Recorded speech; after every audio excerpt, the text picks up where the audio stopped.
বন্ধুরা আমরা দেখছি এখানে একটু একটু রাখেন, আমরা দেখছি যে এখানে দেখেন ছোট ছোট ইলিশ মাছ এখানে ধরা পড়েছে। এই যে ইলিশ মাছগুলো ধরা হয়েছে এটা আসলে অন্যায়। আপনারা সবাই কমেন্টসের মাধ্যমে জানান এই ধরনের কাজ থেকে মানুষ যাতে বিরত থাকে। আপনারা অবশ্যই সবাই সারা বাংলাদেশের সকলকে আমি অনুরোধ করব যে আপনারা জাগ্রত হন এবং এই ধরনের যারা কাজ করতেছে, যারা এই ধরনের জাটকা তো বলে এটাকে, তাই না, জাটকা যারা নিধন করছে, দেখেন আর 2টা মাস গেলেই এক একটি কিন্তু 1 কেজি বা আধা কেজি পর্যন্ত হতে পারতো এই মাছগুলো। কিন্তু সেই মাছগুলো কিভাবে ধরেছে দেখেন, এই যে ছোট ছোট মাছগুলো, প্রচুর পরিমাণ মাছ। এই মাছটা ধরা আসলে উচিত হয়েছে কিনা আপনারাই বলেন। আর তাছাড়া আমি পাশাপাশি আপনাদের সবার কাছে একটা বিষয় জানতে চাই, বা আপনারা বলেন, যে সেটা হচ্ছে যে অনেককে আমি দেখি, আমি তো বিভিন্ন জায়গায় যে ভিডিও করি, আমি দেখি যে মাছ, আমি যখন নদীতে অনেক সময় মাছ ধরে নদীর পাড়ে যাই, ওই সময় দেখি ছোট ছোট মাছগুলো মরে পড়ে আছে, সেটা হচ্ছে চিংড়ি মাছ বিশেষ করে। তা আমার মনে হয়, আমি শুনেছি যে সেই সব জায়গায় মানুষ বিষ দিয়েছে এই মাছগুলোকে মারতেছে। আপনারা কি মনে করেন যে এই কাজগুলো কি করা উচিত? এটা খুবই অন্যায়, তাই না? তো এই যে মাছগুলো দেখেন, অনেক ছোট ছোট মাছ, এই যে দেখেন প্রচুর পরিমাণে মাছ। এই মাছগুলো আসলে আমাদের কিন্তু উচিত হয়নি এখানে। এগুলো হচ্ছে ইলিশ মাছের বাচ্চা, ছোট ছোট এগুলো জব্দ করে আমরা অফিসে নিয়ে যাবো। আমরা কাজ দিয়ে ধরলে বড় যাইবে। এখন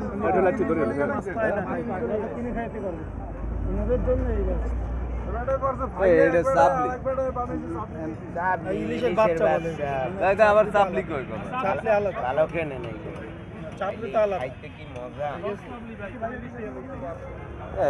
জেনুইন ইলিশ এই তো মাপস দিয়ে 280 এর নেক্সট। আচ্ছা আমরা আটকে দিই। হ্যাঁ, এই পলিসি বন্ধ করা উচিত। এটা ইলিশের বাচ্চা না, এটা চাপলি। এই দেখ একজন পাইছি, ওনার আমি দেখছি। চলেন আমার সাথে, চলেন নিয়ে এসি। এই মাছ বলে চাপলি, হ্যাঁ এ নাকি চাপলি, ইলিশের বাচ্চা না, সব ইলিশের বাচ্চা। আবার চ্যালেঞ্জ করে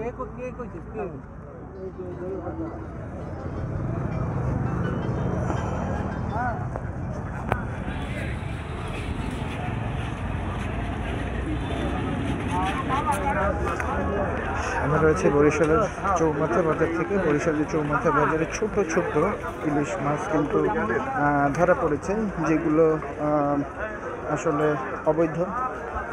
তো এই মাছগুলো আপনারা সবাই কমেন্টসের মাধ্যমে জানাবেন এবং অবশ্যই বন্ধুরা ধিক্কার জানাবেন যে আসলে এই, এবং আমরা নিন্দা জানাই যে আসলে এরকম ছোট ছোট মাছগুলো যারা ধরছেন, এটা সমাজের চোখে তারা কিন্তু অন্যায়কারী, এবং এই ধরনের অন্যায়কারী যাতে ভবিষ্যতে এই ধরনের মাছগুলো ধরতে না পারে তার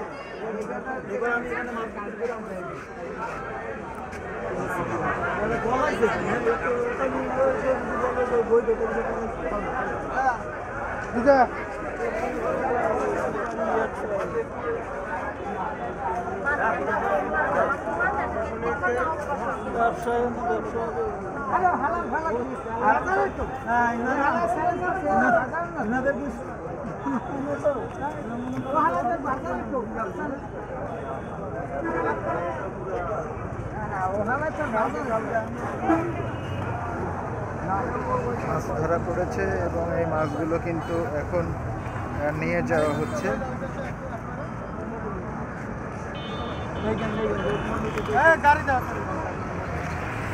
বন্ধুরা এই মাছগুলো কিন্তু এই মুহূর্তে ধরা পড়েছে এবং নিয়ে যাওয়া হচ্ছে অফিসে। এটা কোথায় নিয়ে যাওয়া হচ্ছে? এটা আমাদের মৎস্য অফিসে। এখানে আমাদের জেলা মৎস্য আপনার মৎস্য অফিসে আছেন?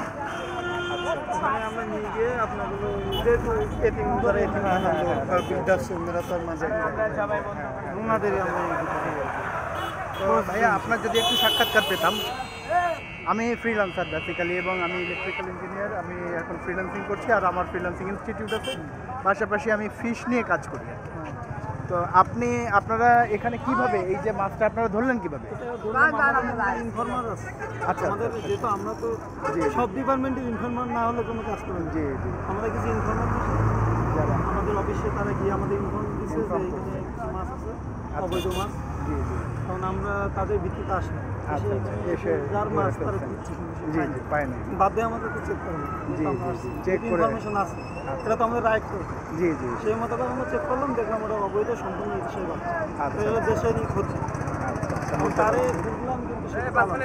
হ্যাঁ, আমিও আপনাদের অনুরোধ করবো যে আসলে আপনাদের এই কার্যক্রমটা আরো বাড়িয়ে দিন যাতে করে আমাদের দেশে অন্তত ভবিষ্যতের সন্তানেরা মাছ খেতে পারে 24 ঘন্টা আমাদের অলরেডি টহল দিচ্ছে, নদীতে দিচ্ছে, আমরা রোডেও করছি, কিন্তু সবাই মনে করেন চোর মনে করেন তার গৃহস্থের ফাঁক চৌকিদার। ফোকর খুঁজে আমরা চোর খুঁজেই তারা চলে চোর খোঁজে আমাদের Right, যে আমরা right. কোথায় যে এরা আছি। কখন আছে কোথায় আসে বা হ্যাঁ। তাদেরও ইনফরমার আছে যে আপনারা আমাদের কোথায় যাচ্ছেন information কিভাবে হিসেবে আমরা যাচ্ছেন যেটুকু পাই আমরা সেগুলো সাথে সাথে জব্দ করে আমরা নিয়ে গিয়ে যদি কোনো আসামি পাই তাদের আমরা জরিমানা দিই।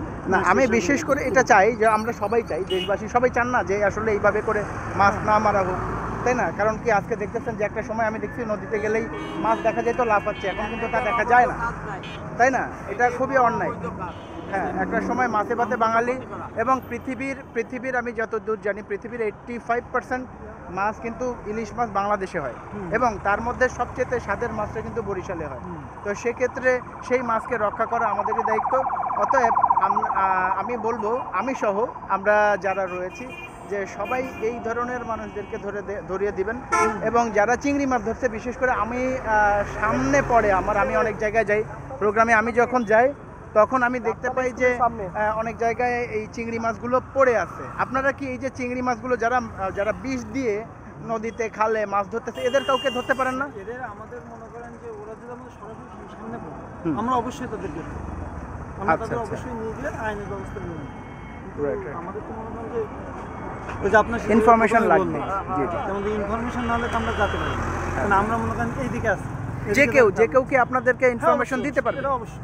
আচ্ছা, এটা ঠিক আপনাদের আছে। সবার অধিকার আছে। ঠিক আছে, আমরা তো তাহলে চাই আপনারা আমাদের সহযোগিতা করুন। তাহলে আপনার আমরা নাম্বারটা আমাকে দেন।